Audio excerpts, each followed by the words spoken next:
ìyàwó ààrẹ Muhammadu Buhari Aisha Buhari ó ti mú ìyàwó Tinubu yíká inú ilé Aso Rock ìyẹn nínú ilé ìgbé ààrẹ nínú ìmúrasílẹ̀ láti gbọ̀pá àṣẹ gẹ́gẹ́ bí ìyàwó olórí orílẹ̀-èdè yìí.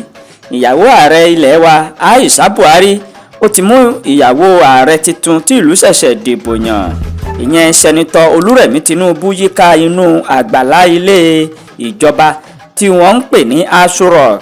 Ibi nínú ilé yìí ni ààrẹ tuntun pẹ̀lú ìyàwó rẹ̀ yóò máa gbé nígbà tí wọ́n bá ti gba èkó agbára ìjọba. Ọjọ́ 29 oṣù karùn-ún tí a wà yìí ọdún 2023 ni Aṣíwájú Bọ́lá Ahmed Tinubu yóò di ààrẹ tí ìlú dìbò yàn gẹ́gẹ́ bí ìwé òfin ṣe là á kalẹ̀. Ní ìyàwó ààrẹ Buhari Aisha Buhari ló ti ń mú Olúrẹ̀mí Tinubu káàkiri níbi inú ilé tí àwọn ààrẹ máa ń gbé tó sì ń fi àwọn ààyè tó ṣe pàtàkì hàn. Aisha Buhari ṣàlàyé fún Olúrẹ̀mí Tinubu wípé àwọn ti kó gbogbo ẹrù àwọn kúrò nínú ilé Aso Rock ọ̀hún wípé àwọn sì ti bọ́ sí ilé gíláàsì ìyẹn glass house.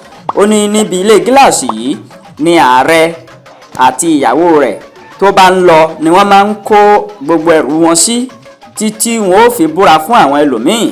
Ó wá rọ ìyàwó ààrẹ tuntun tí ìlú ṣẹ̀ṣẹ̀ dìbò yàn wípé tí àwọn náà bá ti fẹ́ kúrò ní Aso Rock kí wọ́n mú àṣà kíkó sí inú ilé gíláàsì yìí kí wọ́n mú ṣẹ.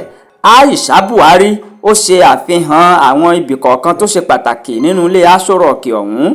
Ó sì ń fi bí wọn ó ṣe máa wọlé àti bí wọn ó ṣe máa jáde hàn sẹ́nitọ́ Olúrẹ̀mí Tinubu. Nígbà tí sẹ́nitọ́ Olúrẹ̀mí Tinubu tó ń sọ̀rọ̀ ó ní àsìkò kékeré ni àwọn lò láti fi yípo inú ilé yìí ṣùgbọ́n òun ó ṣe gbogbo nǹkan tó tó àti èyí tó yẹ pẹ̀lú ìrànlọ́wọ́ Ọlọ́run.